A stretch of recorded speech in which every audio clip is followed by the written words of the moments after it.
for all you do to your body. Then get off their butt in the back and get the people out here. It's still real to me, damn it!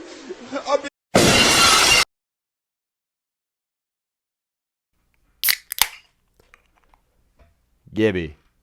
It's still real to me, damn it. Me too, man. It's still real to me. And this is Between the Ropes. We're talking WWE. We got a little bit of AEW talk. It's the Pro Wrestling Podcast. That's what we are here on the Bloodsport Network. We're hard no yeeters, and we love talking about wrestling. Gibby, how you been? It was a great Monday. You want to know why it was a great Monday the other day? Why?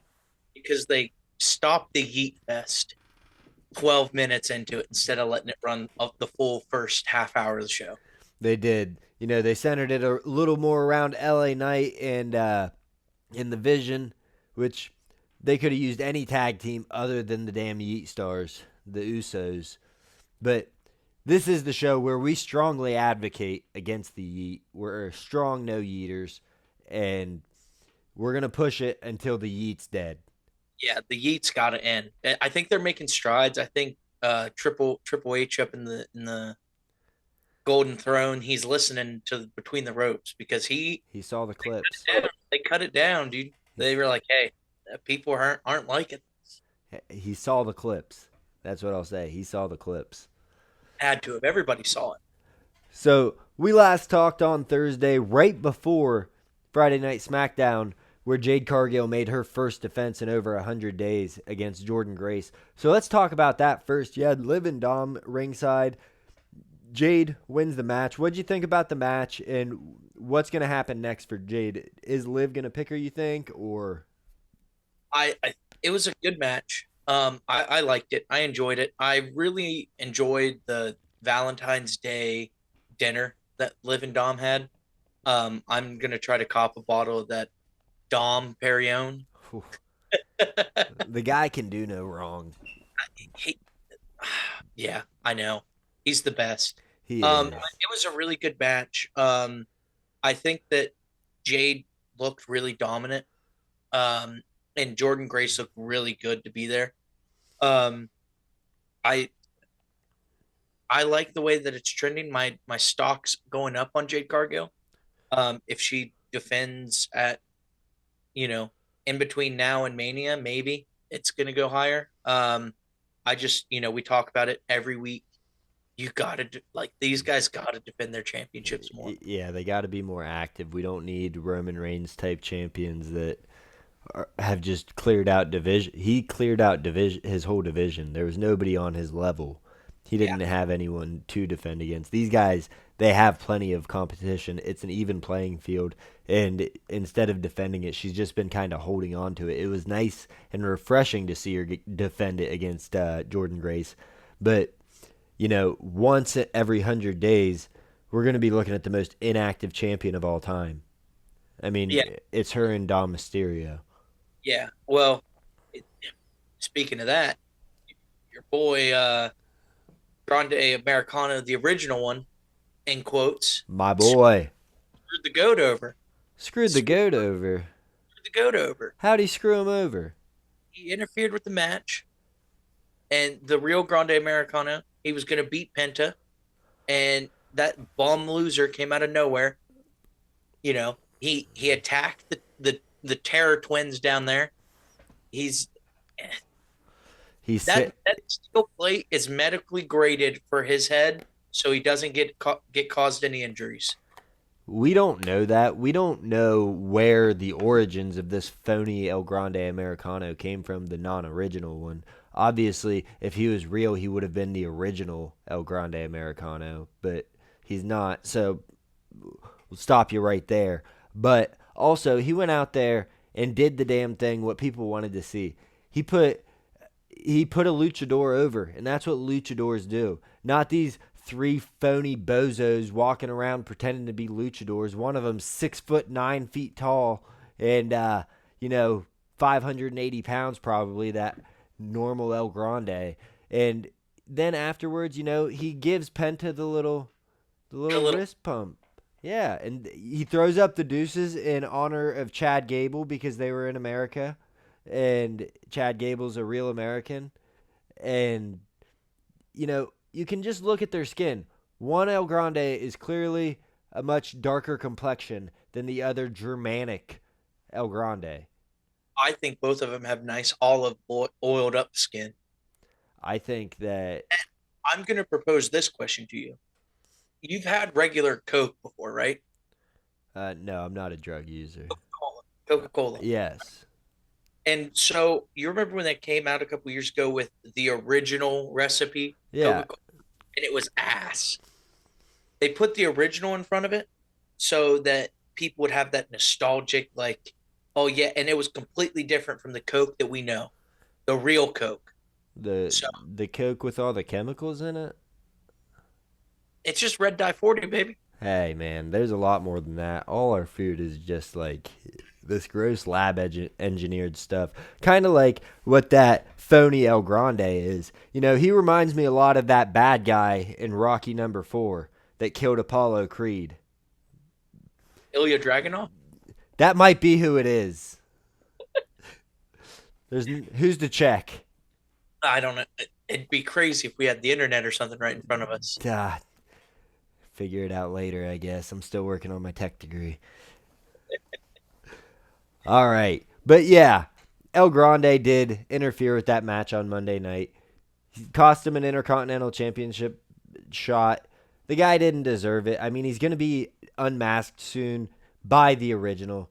I think that it's kind of cool though, because it is all leading to what I said it would, just Yeah. a match at WrestleMania. They're not they're not speeding this thing along. There's going to be 8 title matches, and then one of the 2 matches is going to be El Grande versus El Grande at WrestleMania. And I think Penta and Dominic Mysterio at Mania, that'd be a banger. That'd be a Um, banger, but I want to see I, Dom. I do feel like I know this a little off course. If they're going the way that I think they're going, I think Penta's going to win it on a Monday Night Raw, a changeover on Monday Night Raw, and an 8-man match for the IC title at WrestleMania.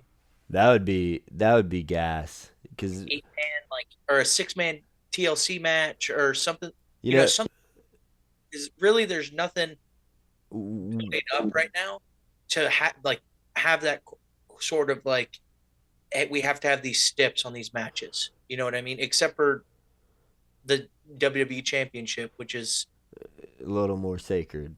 yeah. Um, Got a little lost when they made too many, but I will say, if it does lead to a 6-man or an 8-man match at WrestleMania or anywhere for the Intercontinental title, we talked about that last week, where that's a title that you want to see everybody competing for. Everybody's got a shot to compete for it, and you can do really fun things like an 8-man match or like a big, tornado tag to qualify type of thing. There's a lot of options that you have there, but so that would be amazing. I think that Dirty Dom holds on to it. I think he finds a reason to not defend it. The guy's been a little inactive with his defenses. I'm gonna defend him to the day that I die. He's working all the time. Well, You know, and I'll give you that. And for a guy to come from where he came from, with a deadbeat father like he has, and to make it out of the slums, to be the biggest face in wrestling history. I mean, what about if he beats Penta in like a cheap way on upcoming Monday Night Raw, and Rey Mysterio is like, "Hey, like you don't treat luchadors like that," like something like that. Maybe he demasks him on, like, he wins with a roll up, but like grabs his mask so Penta has to hide his face or something like that. oh, And Rey Mysterio is like, "Hey, you know better than that. I want you at WrestleMania, your title for my career." Dom wouldn't do that. He's got such a big following down in AAA. He's the face of the company. Yeah, but I mean, Eddie Guerrero lied, cheat, steal. Well, and he's not like his father, and he didn't get to be raised by him. Unfortunately, he had this deadbeat stand-in. But yeah, that would be neat, I guess. I don't think that they're gonna put a belt on Penta for whatever reason. Well, they're not belts. Well, they treat him like him sometimes. Yeah, like the Like the Women's United States Championship. Yeah. The mid card title. Yeah, yeah, yeah. Um, um, yeah. So I think that's a good direction that they could go with the IC title, especially with Mania right around the corner. I'd love to see a cool 6-man with, especially with some of the NXT talent getting called up and like all the other stuff going on with, maybe a Kit Wilson draft to Monday Night Raw, trade for Kit Wilson on Monday Night Raw. When is the draft? I think it's after Mania typically. Okay. I Very remember. consistent the last couple years. Well, it's inconsistent, and so is the results of the draft because they seem to not mean much. Right around Survivor Series and Elimination Chamber and Mania is really when the draft kind of doesn't make sense. Yeah. But I think in 2025, WWE did a great job of Separate. protecting and having separate brands. I know we talked about it a while ago. I think Survivor Series and War Games needs to be exact. It's a brand split. You're fighting Raw versus SmackDown. Yeah, have Adam Pearce and Nick Aldis lead their guys to battle. Yeah, and it's a long-term storytelling. I think that in the future we might get that. But right now they're just too worried about the bloodline and the Judgment Day and yeet. Yeet, no yeet. Well, so we brought up Raw vs. SmackDown. Let's back it up to Friday night where we just talked about Jade defending. Cody qualifies for the Elimination Chamber over Jacob Fatu and Sami Zayn. That was a thing that happened. But what else happened is we saw that Kit Wilson, the guy's over. The guy's doing the thing. And he has a catchy theme song. He's doing the toxic masculinity thing. He's standing for all the soft things. Yeah. Challenging people like Matt Cardona and Oba Femi. Yeah, matches. I genuinely think when you have because he was a tried and true tag team guy, right? And it's a lot like the Yeet thing, where it's over for now. How long are they going to play into it? It's catchy and it's just me, Oos, and the toxic thing. But how long are they going to play into the Kit Wilson? Yeah, I wonder the same thing because eventually that's going to be annoying. It's cool right now, but gimmicks run their course, and I think Kit Wilson could definitely have a turn and end up being like a Shawn Michaels, do the sexy boy gimmick, that type of thing. And I could see that from Kit Wilson because the ladies love him, and he was all for non-toxic masculinity. He's going to have a lady come into his life. He's going to get a little toxic himself. And or a man. I don't judge. Or a man, whatever he's going for. Maybe he won't get rid of the toxic masculinity gimmick. But I think that and this all goes on, I'm not there. So neither of us are there behind the scenes. So I don't know who's running the promotions, who's doing the production. Oh, sorry. Don't break down the fourth wall. We'll talk about breaking walls down. I think that if they run the course with the Kit Wilson thing and him being over, and the gimmick being over, and they stop it, like with him going against Oba Femi this week, like I think if Oba Femi just beats him down and does, or they become a cool tag team, like that would be a pretty cool tag team. That would be an awesome tag team, right? Yeah. But if they play it right, then that just shows the disconnect between, the made-for-TV product and the Netflix product and the production teams. Like, who are we not selling our content to, but who are we making this content for? Like, the internet obviously is over Jey Uso. But Netflix doesn't care because it's got a big pop. And he, I mean, from doing the little bit of research I do, he sells a lot of shirts. He sells action figures. He sells foam Yeet hands. Um, the sunglasses, he sells and Yeet sells, but we say it every week. I don't want to sit here for 30 minutes and stand up and bounce around. Like it's cool for the first five, and it's cool like when you see it for the first time, but going to 3 or 4 shows a year, it like, oh my God, it's so boring, right? And then Yeah. even it comes down to their intro music too. Like Kit Wilson's got a catchy intro song. The Usos have a gas ass intro song. The Uso Penitentiary, gas. Why aren't they using that? But instead they're using main event. It's just me use. Like I, I don't know. I don't know. I'm glad I'm not in those rooms because I'd have some blood on my hands and a bunch of beers drank. Yeah. Yeah. We just talked about him, Matt. He's going against Kit Wilson this Friday. Obafemi, Obafemi.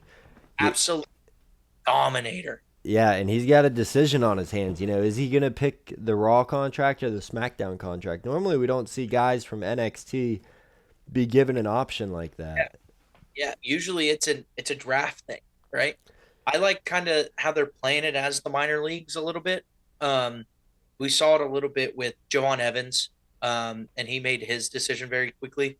I think that if I'm thinking right, having him on SmackDown would be cool. Um, just because I mean, look at what Trick Williams is doing. Well, from what I was hearing online, the stadium was like shaking when Trick Williams came out, and then him calling out Sami Zayn, like I think Trick Williams is might be the most over wrestler right now in the company. Yeah, I could definitely agree with that. And the stadium was going nuts for Trick. They do every time. Everything he says gets a huge pop. Nothing he says sails over people's heads.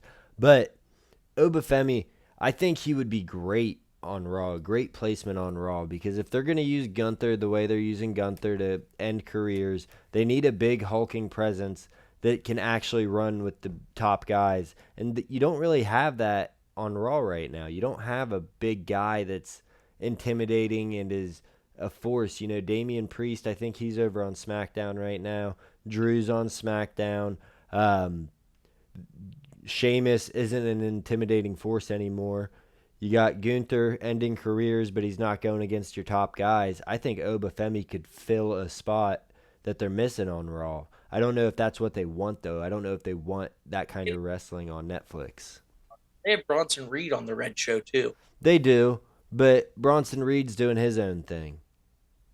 He's Yeah, but like you can easily if you're if if you're like in the show and the vision's all about having this vision and running Monday Night Raw, that's all you need. Bronson Reed being a force. I think Obafemi just being a force of nature itself, it do a lot better on SmackDown because like it might take they have Luke Gallows over there. I think that's his name with the Wyatt Six. yeah. I think that you put him in a position where it takes 3 or 4 people to knock down Obafemi. I hey, I think that'd be gas.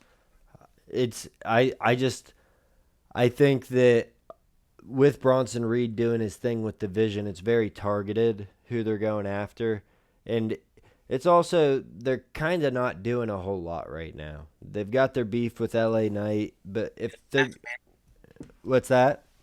And the Masked Man. And the Masked Man. They've got that going on. But they're not going after any titles. Like, if Obafemi came to Raw after Mania, especially, and challenges CM Punk or Roman Reigns for the title, against CM Punk, people are going to be writing his eulogy. And Roman Reigns, it's going to be, wow, how's Roman take out this massive human being that's probably going to just walk right through his spear? But that's what they were saying about Braun Breaker too. They're gonna just thrust him right into the world title picture, and then he delivers. But how much, how many times can you run 22 miles an hour and spear somebody, Yeah. right? But Like, I think Obafemi has a little bit more of a diverse skill set. but I mean, it's like putting Mark Henry in there or the Big Show. Like, is that your transitional guy? he's just a big guy that wins a lot and power bombs people and choke slams them, or I look at him more like a Kane, where he's more intimidating when he comes out, and it's like, oh shit, because they've protected the big man so far. Great Khali. Yeah, where it's He's yeah, like the Big Show when he came out. It, World. yeah, it was a little bit fun, and people knew he might talk for a second. Those guys weren't talking, and Obafemi doesn't need to talk. Yeah, yeah. I don't think you need to put a mic in front of everybody, No. but I think if you move him to Raw, especially if you're doing the Dominic Mysterio, I mean, he could have a feud for the mid card title, and Dominic Mysterio lie cheat to steals his way through there. But I mean, is that someone you just thrust into the main event scene, or do you do what you do with Trick Williams and you keep him around the mid card? See, with Obafemi, I think it's tough because if you keep him around the mid card, then you can't let him lose. Because if he's losing to mid carders as a big guy, when he gets to the top of the game, it's not going to mean as much if some of these other guys beat him, or when he goes on a run and just steamrolls everybody. You can't be seen as weak getting beat by all these mid carders. Yeah, I mean, what about a Gunther Obafemi beef? Like their fight, a technical wrestler versus a powerhouse wrestler like that, or Powerhouse Hobbs, or someone like that. Like, Speaking of Powerhouse Hobbs, what the hell's going on with him? I mean, they found out he was 41 instead of 35, and we haven't heard from him since. I think it goes along the lines with like the Odyssey Jones situation, Yeah. where he was out there and then some things came out about Odyssey Jones which weren't true. Um, and they kind of like pushed him away. I don't know if he's done with the WWE, if it was a breach of contract thing, or if it's they require more additional tests, or is he suspended? Is he what is he doing? I mean, it's the same with like, is he sitting back and catering until there's something for him to do?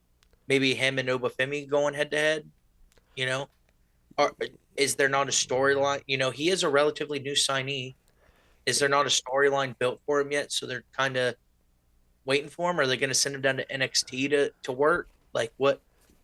Man, that would just be disrespectful to a guy like Powerhouse Hobbs to send him to NXT.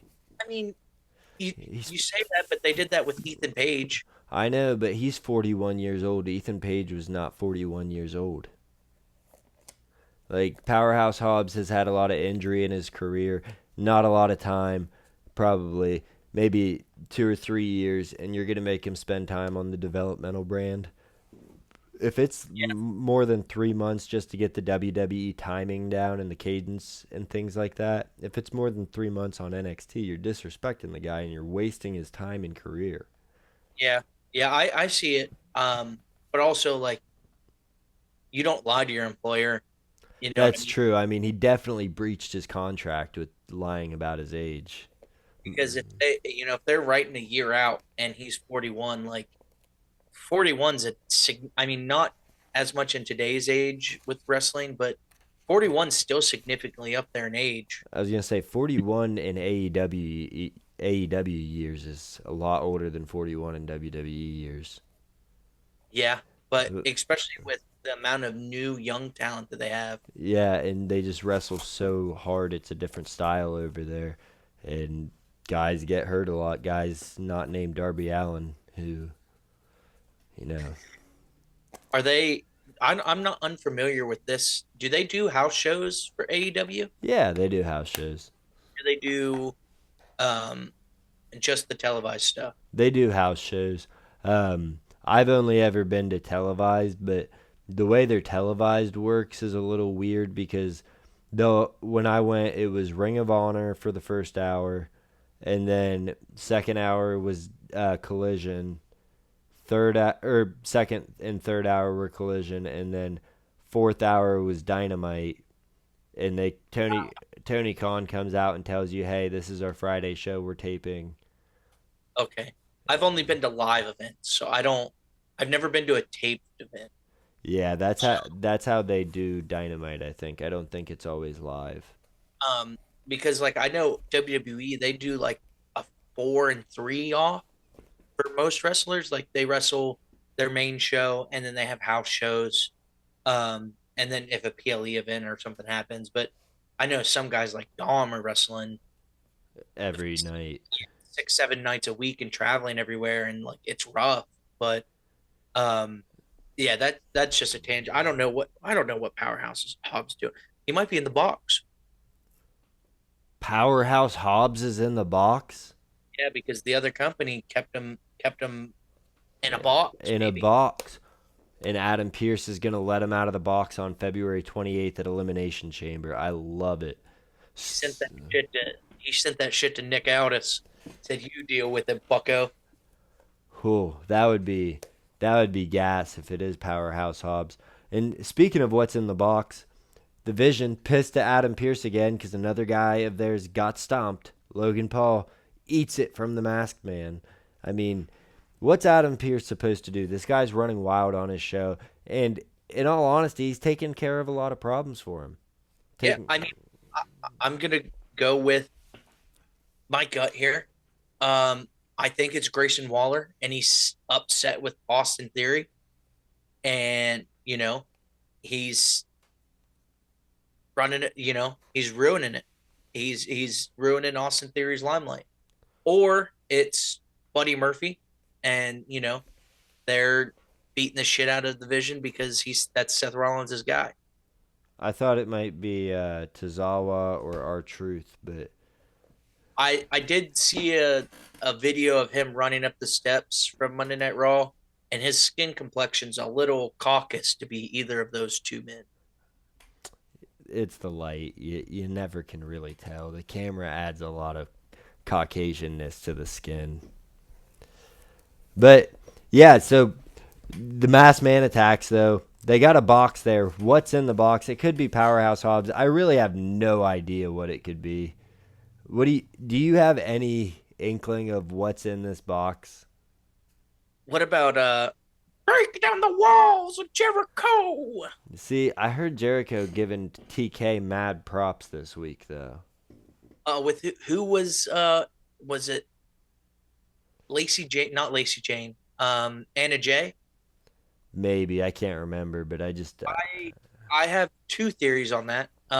It's Anna Jay, or it's because what I saw on TikTok, and I don't know who posted it, but they said, "Oh, what if it's Anna Jay?" And they put her in a box because that's what AEW did, was put her in the box. I don't think that's true, but that's just a theory that's floating around there. And also they did glaze TKO or Tony Khan, not TKO, two different Khans there. They glazed Tony Khan hard on the Jericho podcast. Yeah, so that made me think it's probably not Jericho, as much as I'd like to see him come back. What if it's maybe not a person, but what if it's like a hardcore championship or like a Heritage Cup or something like that? Maybe it's not a person. That would be so badass if they have a hardcore championship and it's loaded up with like barbed wire bats and chairs. And that's how they introduce it. Maybe it's not a. That would be. Because I mean, Money in the Bank should be around this time, but it's not. Right? Or yeah, it should be. Yeah, it's in like September now. Yeah. Weird. Hate what it. if you're introducing something to replace that? Like an idea, like a, number one contenders tournament. Yeah, or you call your shot title, or a feed or fired or something like that. Feast or fired or something like that. I mean, I think people are focusing on it's a person. I've never shipped a person in a box. I don't know about you. You're uncultured, so I mean, people shouldn't be. Hey, I bet the people on the island have.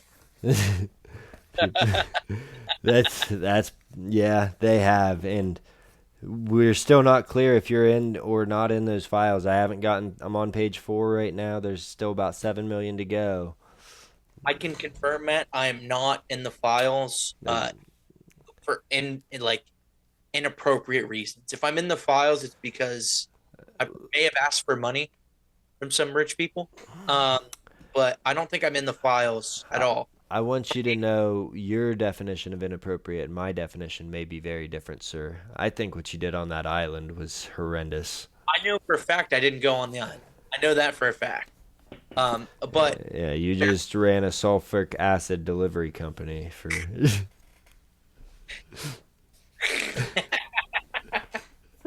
don't tell my wife.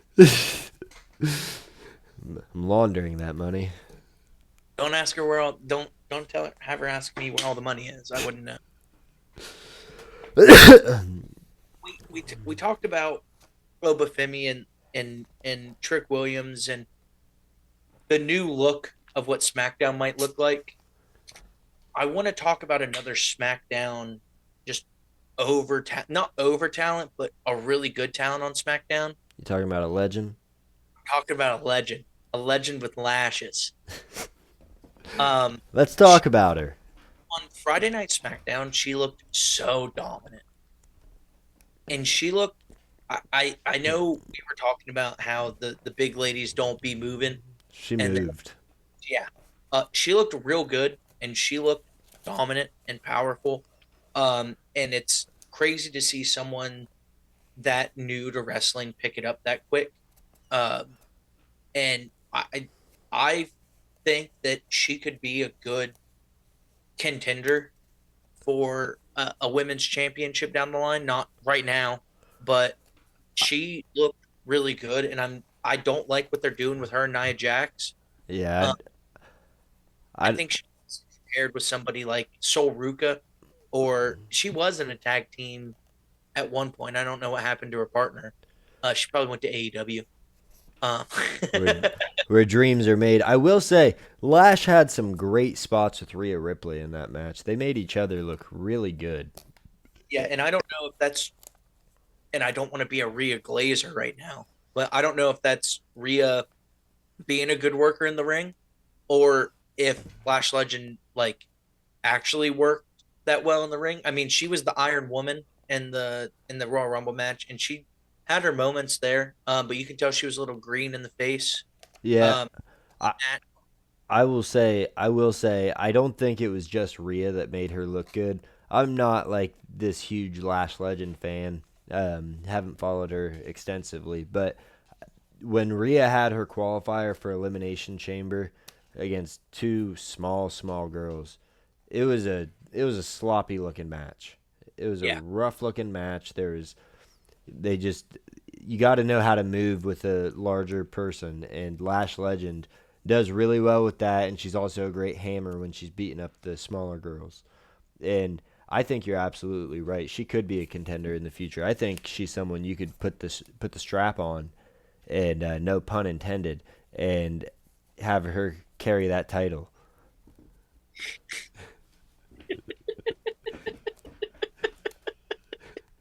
That's crazy, man. Clip it. Crazy. That's crazy. Put the strap on. No Diddy. Clip it. That's funny as hell.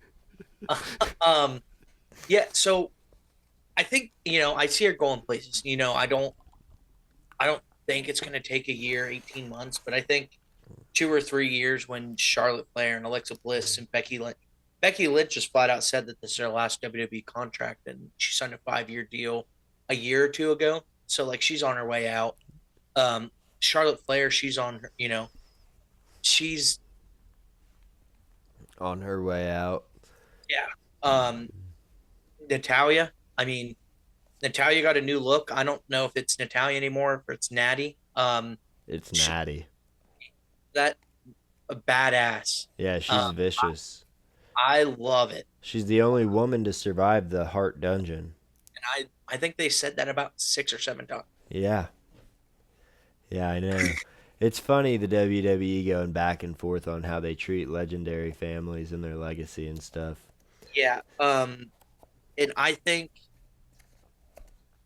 that this new image of her, it's brutal, and I think this is her way of leaving too, in a way. So I do think that Lash Legend, Sol Ruka, Roxanne Perez. We got a new wave coming in. Yeah, and it's massive. It And is.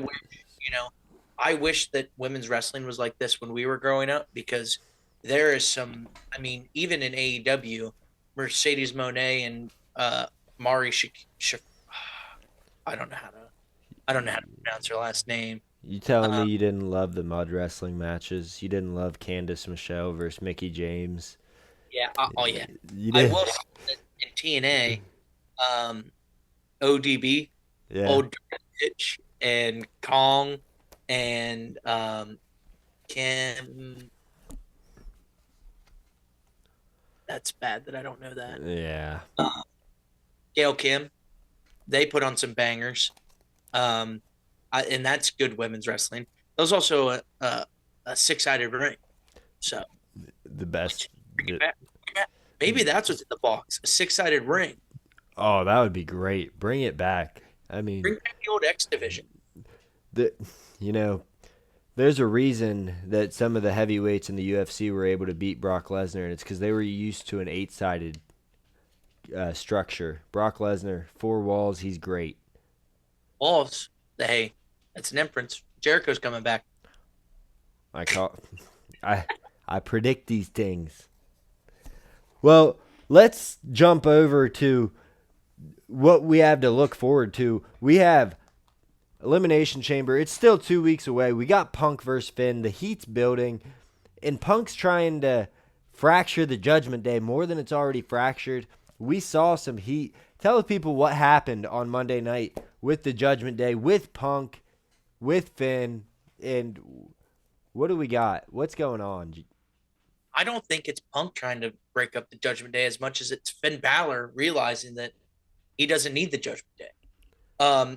He went out there, he called his shot. I mean, I'm wearing my demon Finn Balor shirt today. I'm a part of the Balor Club. Um, I, I think the vignette 2 weeks ago, last week, or days are running together at this point. His black and gold NXT vignette that he was running, gas. Um, and this week he comes out. JD McDonough comes back. He calls his shot on Punk, and he told the Judgment Day guys, like, "Hey, I don't need you at the Elimination Chamber to beat CM Punk. I didn't need you in Dublin. I'm one of the best wrestlers in the world. CM Punk's just a clown. I was here holding it down. CM Punk was off, doing whatever he did." I think the cracks are majorly there in breaking up the Judgment Day, and I think it starts with bold prediction here: Punk dropping the World Heavyweight Championship to Finn Balor at the Elimination Chamber. I think he's going to eventually get it back, through a rematch clause or something like that before Mania. But I think that either that happens or we get the good Finn Balor, what he did to Damian Priest, right? JD McDonough comes down, puts CM Punk's foot on the ropes, breaks the Judgment Day up that way, or oust Finn Balor out on the Judgment Day. Throwing a little bit of don't throw stones at glass houses type moment. Yeah. See, I think that Punk's going to retain at Elimination Chamber. I think he's going to hang on to that belt. I think that the Judgment Day, we're going to see JD. Belts hold up pants. You're right. He's going to hold on to that title. But we're going to see JD and Dom come out mid-match, try to interfere, and it's going to go wrong. They're going to cost Finn the match, and Finn's going to lose his mind and beat these two into a pulp, be on a mission to tear them down, and then he's going to go after the world titles. And I think that we could see a great run for Finn Balor if he can get these two bozos out of his way. I mean, Dom is doing his thing, but as far as the Judgment Day goes, Punk said it best. I mean, they're anchors. They're pulling him down. Yeah. Another thing that I've thought about what might be in the box is the Demon. The Demon Finn Balor is going to come out at Elimination Chamber. That would be crazy. And he is putting on a clinic against CM Punk. And then the Judgment Day comes down, and like you said, they either interfere where they don't need to, and he goes ballistic that way, or they just straight up cost them the match, and they hit him with a 619 and a frog splash or one of those devastating headbutts that McDonough does, and CM Punk retains, and then that leads to the implosion of the Judgment Day, or Finn Balor comes out there as the demon, puts it all on the line, and realizes that, man, the Judgment Day is holding me back. They're anchors. They're Toxic. And that's how they break up that way. Yeah. So I maybe the demon comes out. I would love to see the demon come out. The way that man wrestles as the demon it's electric. I mean, it's some of the most fun you have watching wrestling. As long as bullshit with like they changed the light color. And I don't know if they did that with the demon or if that was just a Bray Wyatt thing. But if they changed the fucking light color on a match, I instantly get pissed off. Yeah. It's hard to see anything. It's hard to. The only time there should be a color change is like when Tawny Storm comes out. When the Undertaker's doing his thing. I don't know if you can see. My eyes are rolling on the back of my head. Yeah, you're doing your best. Yeah. I think they actually just went cross up top, but Hey, that's same thing. as good as they get. Yeah. As good as they're gonna get. Yeah, you're the next dead man. I hope not. I hope I live forever. So we talked a little bit about it already, Matt. Elimination Chamber qualifiers. We have, 2 for the men, 2 for the women. Randy Orton, LA Knight, Cody Rhodes, he qualified. Our boy Javon Evans, the young OG. The best that there's been, the best that there will be. Oh, No, he just said he apologized this week for being the best. yeah, because obviously. Yeah, he doesn't know about El Grande, even though he tagged with him a week ago. Yeah, well, that was the real El Grande. That's what I mean.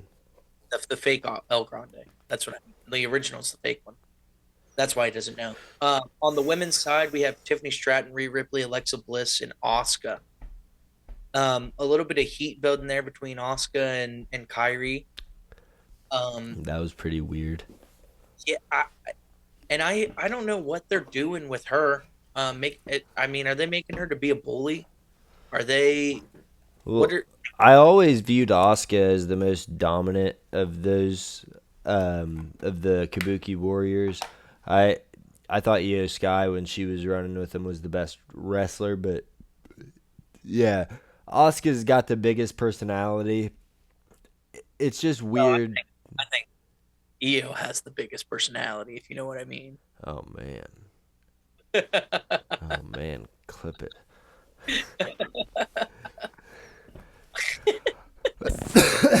But yeah, I don't know what they're doing with that, because it is weird to see Asuka treating her friends like that for seemingly no reason. It seemed really forced and really like, is that to intimidate Rio? Is that to intimidate your friend? What are we doing here, Asuka? Because that's not really her. I get she's frustrated because she's not winning a whole lot, but I would beg to differ, because the same thing happened with Bayley. Like, she was a bully to Bayley. yeah, but they were all bullies to Bayley. Well, yeah, but I think Asuka was the one leading the charge. Yeah, I think Asuka has the same mentality of like greater than thou, not greater than thou, but like she's a legend. Don't get me wrong.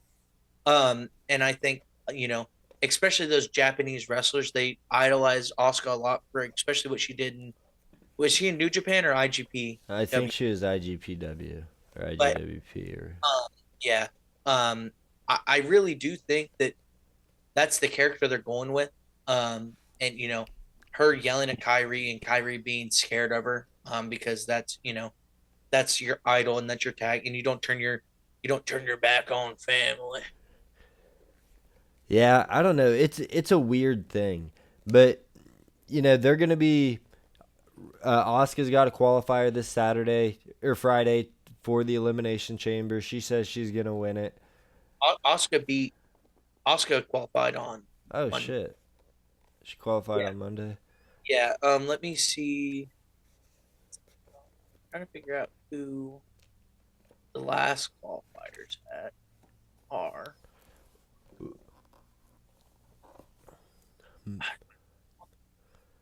wish that. But while you're doing that, I'm going to ask you a question back to the Judgment Day. We love talking Judgment Day on this show. Why the fuck was Liv Morgan crying? So I do speak. Mind if a white boy speak a little Espanol real quick? Okay. To break it down, Stephanie Vaquer basically said that everything that Liv Morgan got was handed to her, and Stephanie Vaquer had to work hard, and she had to go through the trenches, especially in a place like Chile that doesn't have professional wrestling. And she went to Japan, and she went to Mexico, and she went to other companies to build a name for herself, where Liv Morgan was kind of handed the opportunity. And that she'll never be a real women's champion because she didn't work hard for it, and she doesn't, not deserve to be on the same pedestal or wrestle for the same matches or the same titles as, someone who did work on it, but that she was basically a nepo baby, and, she doesn't know what it's like, earning your place. That's ridiculous. If Liv Morgan was just a little less insecure, I mean, what the hell are you crying about? You were working at a Hooters for Enzo Amore, and you come to the WWE, you win the Women's Championship, you win the Royal Rumble. What the hell? You're worried about a couple words? And then the whole Judgment Day has to be there consoling you and giving you the night off? Yeah, I mean, I think that it's just a part of. She's soft, Liv Morgan. She doesn't act like it. If you can dish it out, you need to be able to take it. Yeah, it could be. I mean, I don't know. I think that. I don't think she can. I think she's lost a step or two since getting with Dirty Dom. Yeah, and speaking of Dirty Dom, he got left high and dry for his Elimination Chamber match. The rest of Judgment Day just forgot about him. He had to go out there all alone, and Javon Evans ends up taking it home. I mean, poor guy there. Yeah, I shout out to James who responded to our short on YouTube. I Dirty Dom needs to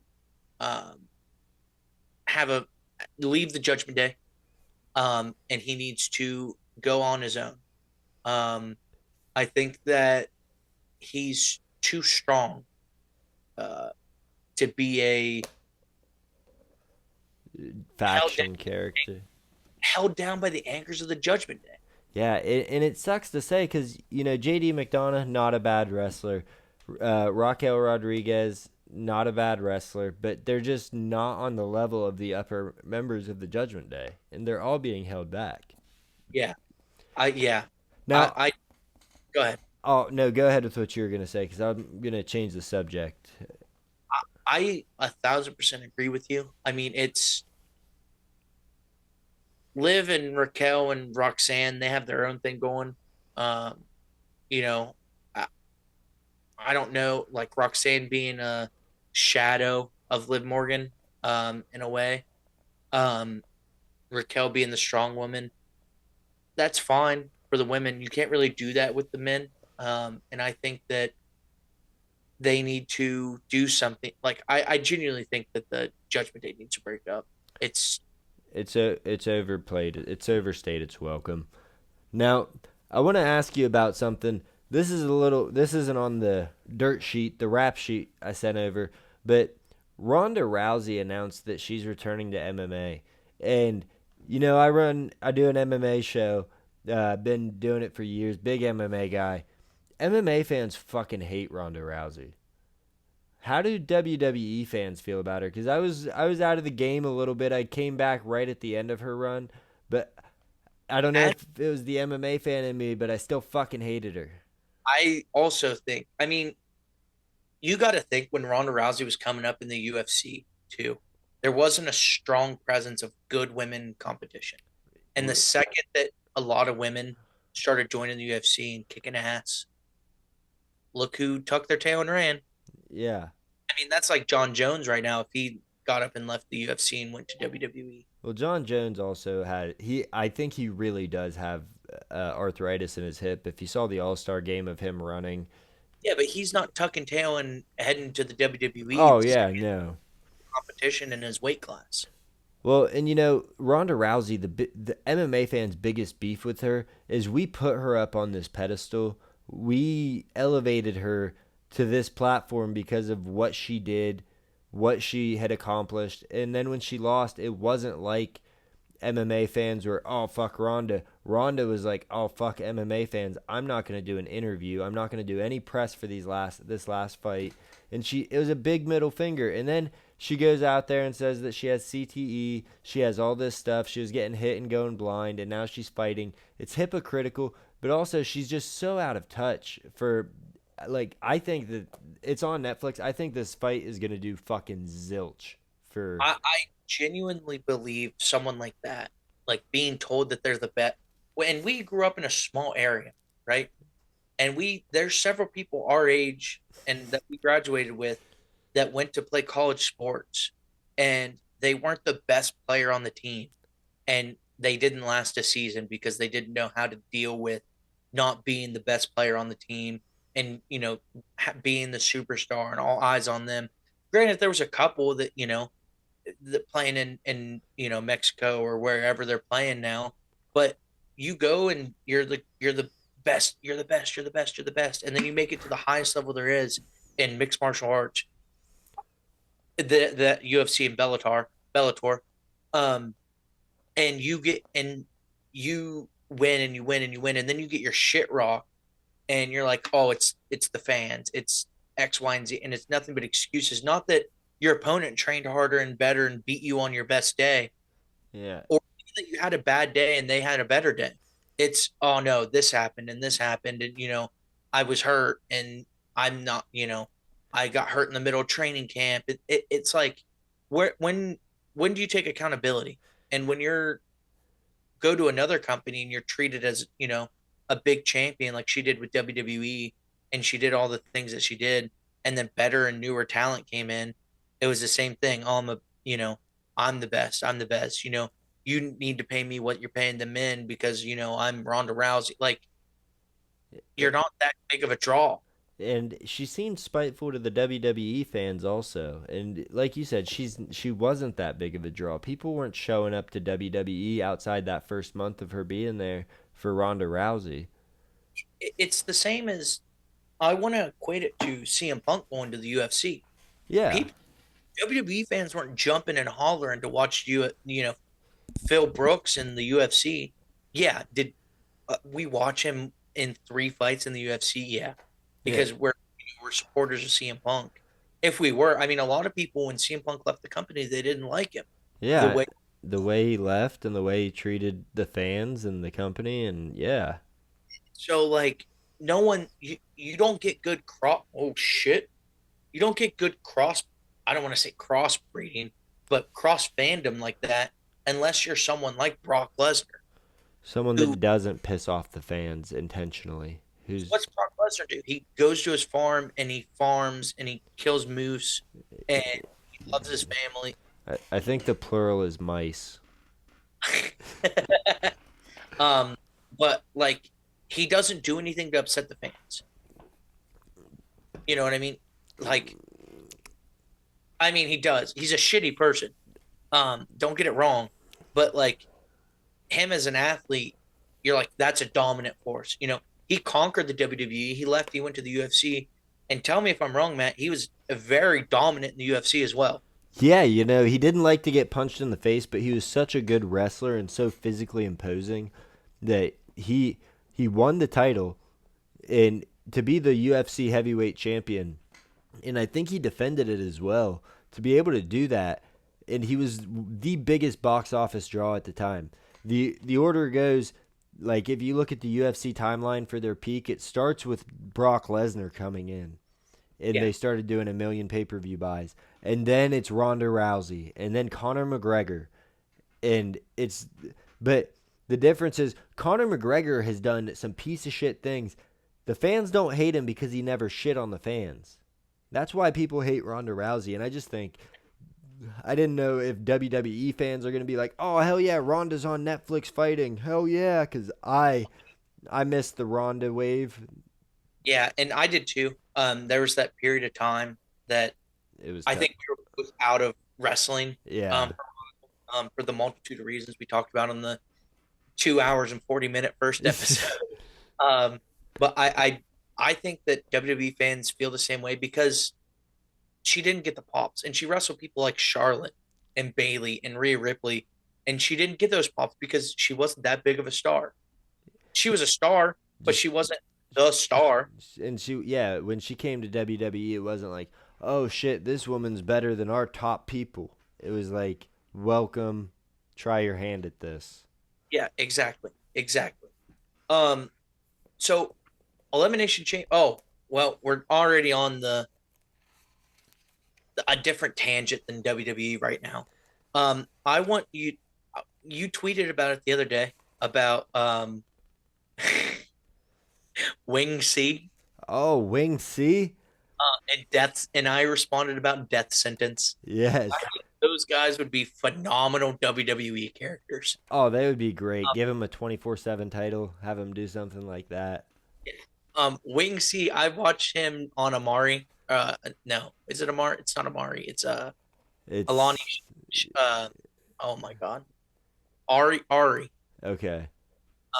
Has the UFC guy that's not allowed to be at the UFC events. Oh, Ariel Hawani. Yeah, Ariel Hawani. I'm getting all my people mixed up. But I saw him do The Wings. the wings, and he's like, I have a tattoo on my forehead. I was in a deep depression, and I gave myself a year to learn how to fight. Like, he's so funny. And then you have death sentence. And Demetrius Johnson, like, his YouTube videos on those guys and his clips with them, and I think he did a podcast with them both. Yeah. Like, Well, he didn't realize they were actually yeah, a little slow. like Festus. Yeah. Eugene, Eugene. yeah. Um, but like, it's so funny to watch him, and I think that if they were a little bit, I think you know what wrestling promotion I think they would do really well in TNA. the ICP, the Insane Clown Posse Wrestling promotion, which like they have gimmicky characters, and like the whole ICP part about it is a little crazy because they're like really bad people too. Yeah, and like groomers, but Yeah. But I've never watched the product. But I've heard that it's actually like a halfway decent product. Vince Russo's running the actual like wrestling part of it. shout out Vince. Him and Jim Cornette gonna get back. But I think those guys would do great in something like that or something like Ring of Honor. Yeah. I tell you, did you see the promo he cut after his fight? Like 5 minutes. I was not expecting it to sound so zesty, but Yeah. And I watched the fight. he's pretty good.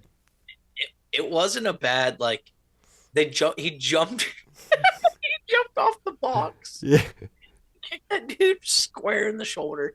Missed his face, hit him in the shoulder. But I was like, that's honestly kind of cool. It was, and then there's not supposed to be takedowns in it, and then he took the guy down and started beating the shit out of him, and they're like, all right. They're like, we gotta let Wing C win, and that was fucking awesome. I actually had just tweeted about how I was like, Karate Combat has the rules MMA fans say they want, where like they want the ref to stand him up right away and stuff. And then immediately after I tweeted that, he gets on top and like mounts him and starts punching him in the fucking face. The street beefs, those guys coming from street beefs is even funnier. I know, them beating up real like street fighters and stuff, and these guys being like Kimbo Slice got started on street beefs. Imagine if these guys get signed to the UFC. that would be crazy. Well, death sentence, it's not happening for. He's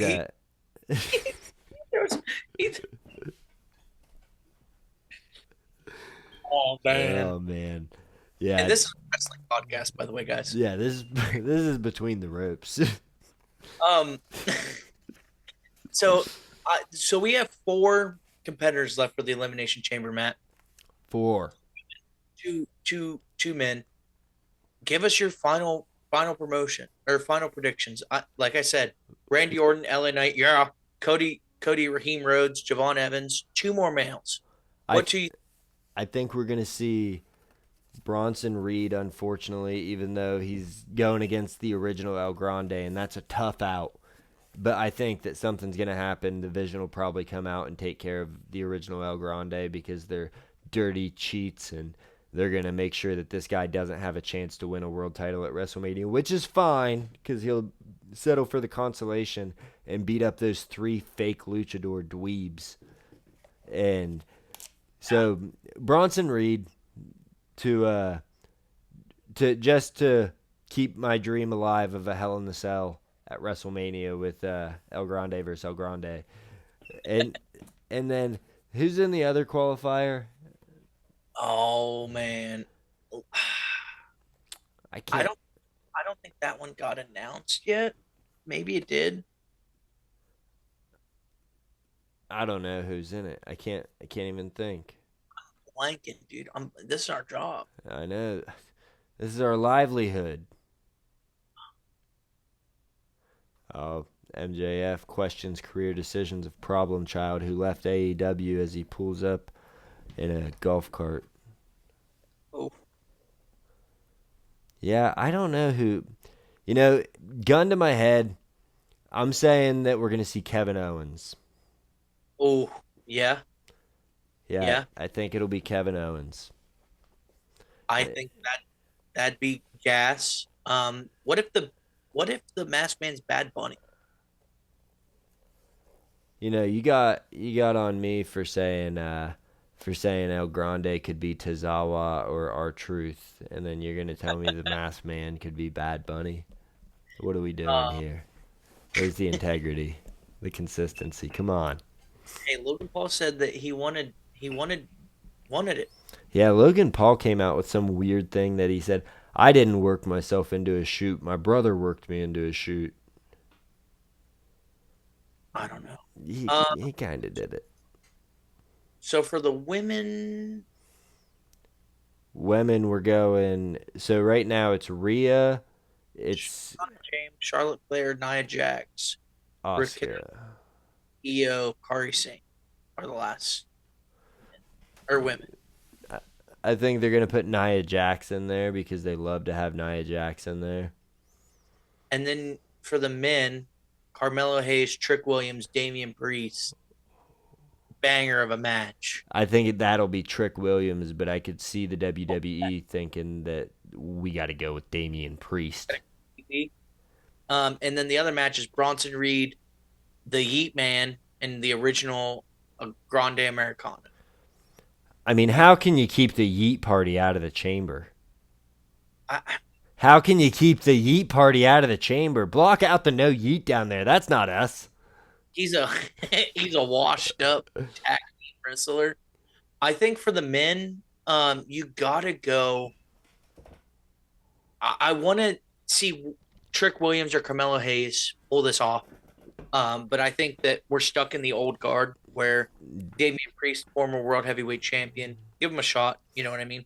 Just same thing they're doing with LA Knight. Just build him up and break him. Yeah, and they already got their wild card in Javon Evans in, and Yeah, and I think for the other match, I do think Bronson Reed's going to pull this one out. yeah, Just because. he's got some shady ass teammates, and they keep putting the Vision in triple threat matches with no fucking DQ. Yeah, Fucking ridiculous. I think Jey Uso's. If they continue with Jey Uso as a single superstar, I think this is going to be a midlife, like a mid-career crisis for him. Maybe I am just a tag team superstar. Maybe I am just a tag team superstar. You are, Jay. Yeah. So I think Bronson Reed, and I'm going to go with Trick Williams, Javon Evans, Cody Rhodes, LA Knight, Randy Orton. Who do you think's pulling off the I was big? just about to ask you, but way too early prediction. All right, who's pulling it off? It's not Randy because they're not sending Randy to Mania for a title. Cody Rhodes, maybe he's got heat with Drew, but I think that they're going to go past that. I would love to see Javon Evans or Trick Williams win. Yeah. I don't see it happening. I see them giving it to Bronson Reed, and maybe we see a little bit of the Vision getting jealous. But then you have to send the Vision over to SmackDown. So I'm just looking at the SmackDown guys that are over there, right? Randy Orton, Cody Rhodes, Damian Priest, I think, or Trick Williams or Carmelo Hayes. I think what you could do is, I mean, what's going to happen is Cody Rhodes is going to win the Elimination Chamber. Yeah. I think that's written on the wall. And I think somehow it gets turned into a triple threat match between Jacob Fatu, Drew McIntyre, and Cody Rhodes. Or Jacob Fatu takes Cody Rhodes out right before Mania. Yeah. I mean, that'd be a story. That could happen. They got beef. Cody's getting the better of Jacob right now. He just beat him in a qualifier match. I know he pinned Sammy, but I mean Jacob was in that match. Also, the defending WWE champion, Drew McIntyre, also involved himself in that match. That's true. But Drew didn't they've been interfering in his stuff. And, I think that what he did was right, because if it's no disqualification, it's no disqualification. If I'm the champion, I'm going to do everything in my power to put the weakest guys out of the three in the qualifying match. And that's Cody. Sami Zayn, well, he tried to let Sami Zayn win. Yeah. So he did everything to set Sami Zayn up for a victory so he could have an easier time at WrestleMania. I mean, if you have 6 bums in there wrestling to come at your title, that's why Roman Reigns didn't want to come at him, because he's too good.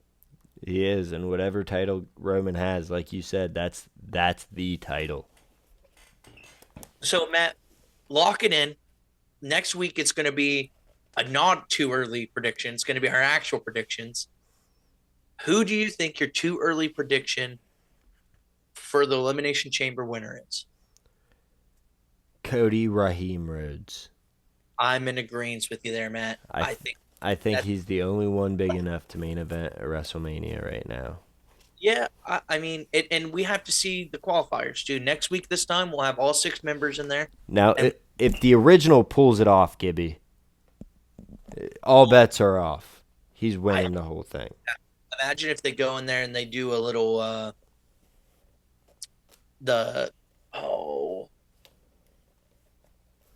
what's the movie where Lindsay Lohan plays two of the same character, but they twins? Oh, Parent Trap. What happens if they Parent Trap them? And they're they team up and there's 2 El Grandes. That'd be hilarious. That's a way of doing it, right? Yeah, but I tell you, they would never, Triple H will go out there and pedigree El Grande before he lets him in the chamber. His heart fails, and then his doofus son-in-law takes over the company. Or his doofus father-in-law takes over the company, buys it back from TKO. It's not nightmares here. So for the women, we have Kiana James, Charlotte Flair, Nia Jax for this Friday. Next Monday, we have Raquel, Io, and Kari. Who do you think is winning those matches? I think Raquel's winning, and I think that they'll probably have Charlotte win it. Yeah, I'm in agreement with both those. I could say Io winning. I just don't think they're going to want to do Io and Rhea in there and make it awkward. Or Kari. I think she's there to eat the pin. Yeah. I think this is where where Rhea and Io could have a little bit of division, is at the chamber, and they start that breakup there. That's a possibility. So for the women, we'll have Tiffany Stratton, Rhea Ripley, Alexa Bliss, Asuka. You're saying Charlotte Flair and Raquel?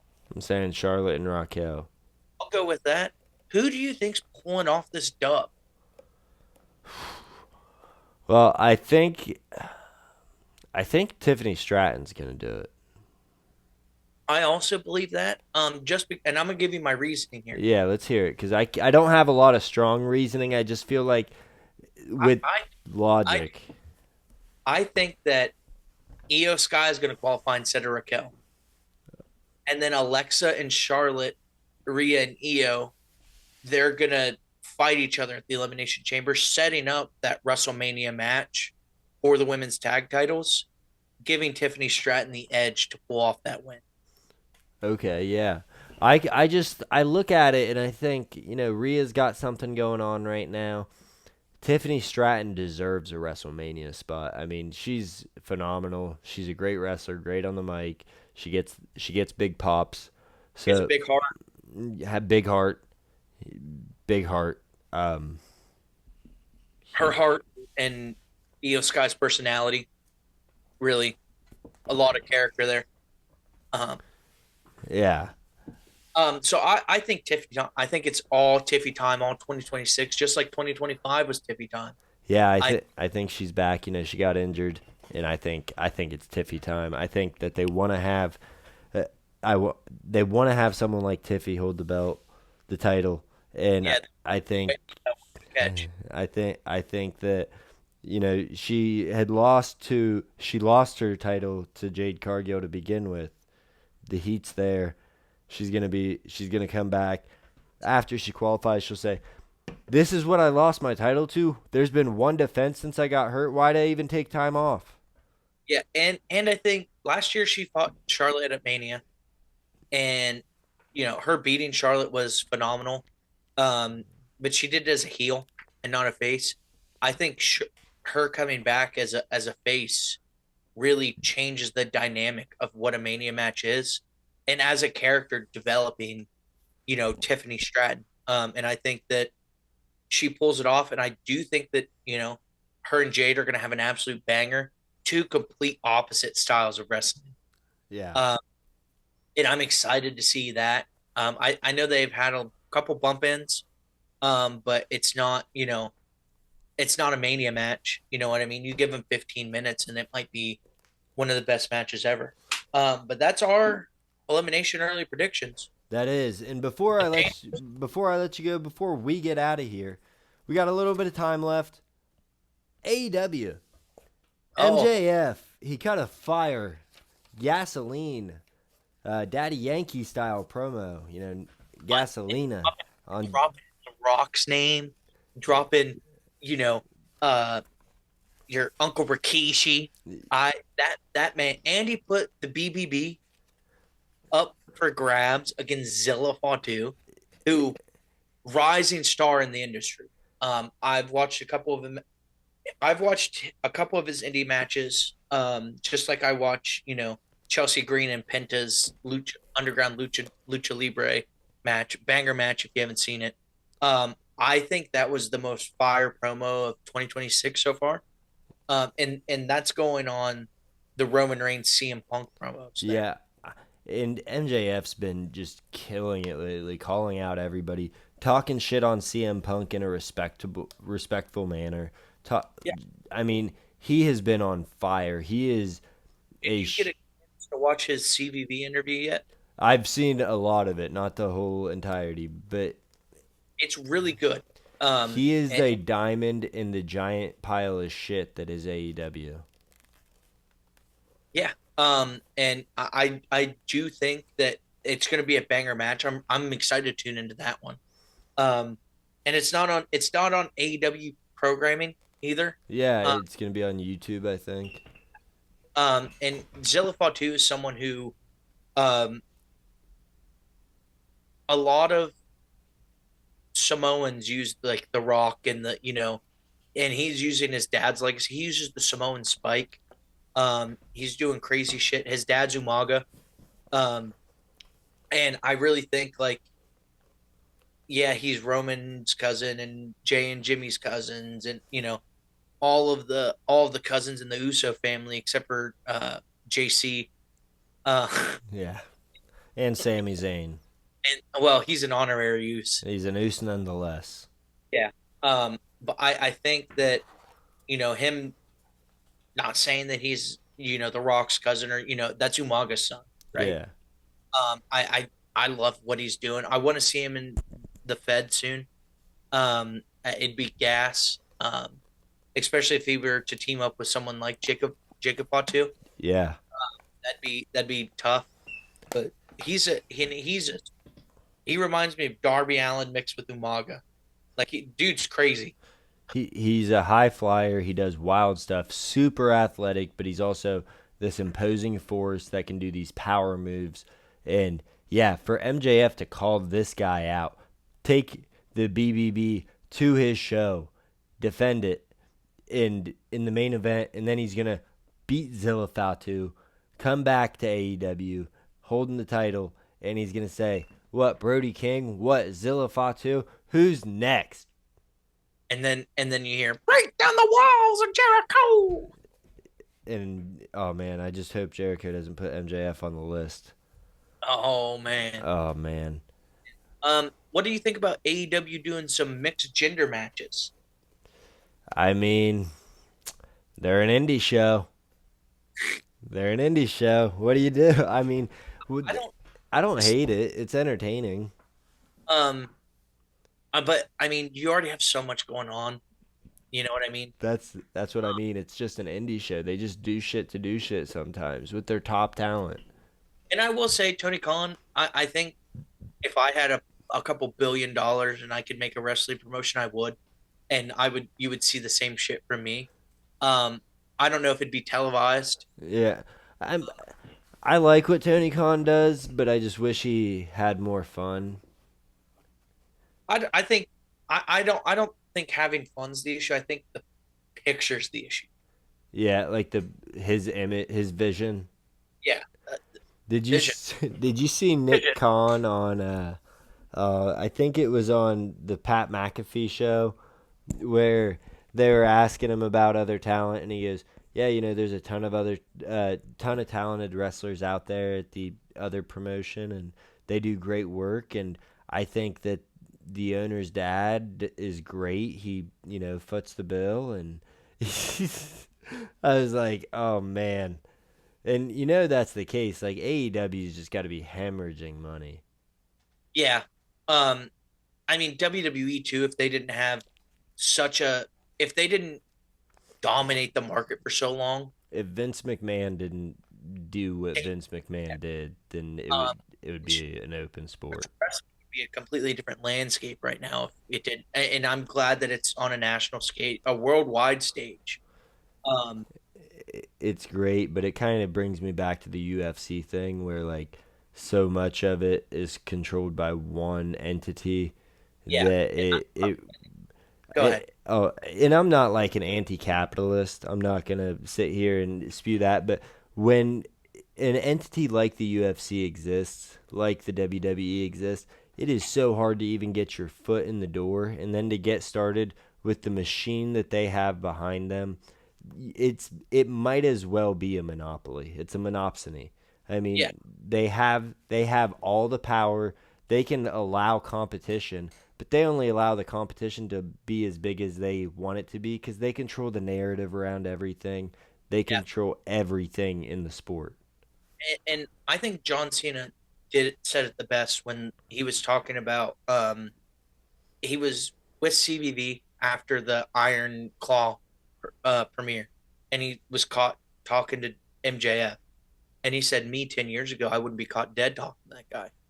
But I they have good talent over there, and competition's good, and it breeds good wrestling, and he's doing great things over there, and that just goes to show people are watching the product that are in WWE, and I think they're learning stuff from it.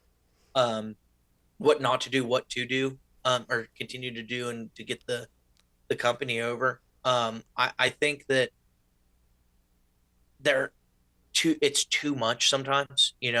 Um, it's and WWE doesn't do enough either, Yeah, right? like WWE doesn't have enough fun. AEW almost tries to have too much fun at the expense of their story. And I think that if you peel back the layers, WWE's doing less, so AEW can do more and kind of burn themselves out. You know what I mean? I exactly. They're saying like, "Oh, here's this banana peel. You slip on it." Like, Here's matches on Monday Night Raw that's 2.5 hours long. yeah, we're just eating space right now. You go do the fun viral thing to make yourself look dumb. There's all the blood and the guts. You know what I Yeah, mean? you Which exhaust yourself with the fans by being niche. yeah, in which WWE, they don't need to do that. but they do to lot, like, you know what I mean? I think AEW has a good premise. Same with TNA and Ring of Honor. I think there's a good premise there. But it just doesn't work because AEW does, or it WWE does have that monopoly in the professional wrestling sphere, and they're controlling what they let the other companies do. Yeah, because I mean, WWE is gonna hold on just like how the UFC does. They're gonna hold on to talent that they don't have any use for, but they know could be useful elsewhere. So Yeah. they're not gonna let them go. They'll let them sit on the shelf and rot. And there's plenty of guys. I mean, you see Andrade. He got out of the WWE, goes to AEW, and he's looking pretty great right now. Violated his contract. Who's to check? I mean, I think both companies were pretty open about him violating his contract. I'm no legality expert. I don't study the law. I'm an expert in bird law. Oh, oh, we're going to have to break that down. But just think that's where we're at as a professional landscape. I I'm excited for the future. I know we got another episode next week. We got another episode next week. The week after, maybe we'll do a watch party for one of these. Get live. Ooh, get crazy. Get crazy. It's gonna have to be a nighttime one. You're gonna have to bust out Doctor VPN. Oh no, not me. I pay for all of it. I pay. Um, I pay for Netflix. I pay for ESPN, Netflix, Hulu. Hey, All I every saw real quick. Speaking of pay for it all, I saw that they're gonna start airing more and more WWE PLE events in theaters, and they're gonna be doing a lot of Elimination Chamber or theaters with Elimination Chamber. I'm gonna see if they have it here. Probably won't go to this one because got a big UFC card I got to cover. Gonna try to get some stories out on that, but it would be so cool to watch WrestleMania or something like that in the theater with like yeah, 100 go people. to the Colony Square Mall. Well, The location doesn't matter when you're behind a big screen. no, so that we said at the beginning that we were going to drop these bi-weekly, but I've really and sorry, Matt, I'm gonna give you your flowers for a minute. I really appreciate you. We talked about this 3 years ago, doing this, Yeah. and then we just decided to do it one day. And you taking the time to, Matt does a lot of the production, all of the production. I show up and I talk and I give him bullet points to what we can talk about. And I want to take the time to thank you for taking the time to talk wrestling with me, taking the time to, you know, give us a platform to do it. I told my wife today I'm going to learn how to video edit because my goal for, I think before WrestleMania, I want to do like a 40-minute video of what wrestling means to me, why people should watch wrestling, how to get your friends and your family into wrestling, and talk about, what it meant to me growing up, that long break that I took, why I took the break of it, and encourage more people to watch it. But I do want to take the time to thank you for, providing the platform to do this. I got my fancy mic set up now. I love it. I'm ready to be as serious as it is. My goal is to, have 1 billion followers, but the 12 viewers that we get a week's, keeping me pushing on. I'm not doing it for the money. I'm doing it for the love of the game. And you taking, an hour and a half, 2 hours every week to talk wrestling and to be, we've been friends for 12 years. Yeah, 12, 15, Oh, maybe. Yeah, yeah. I mean, we've known each other for. So we haven't been, there was a point in time where we didn't talk all the time. We did have a Snapchat streak longer than Roman Reigns' title reign, It was but magnificent. I do, we've been friends for a long time. We have a lot of the same interests. We've gone from a small town in Ohio to, where we're at now and having families and significant others and stuff.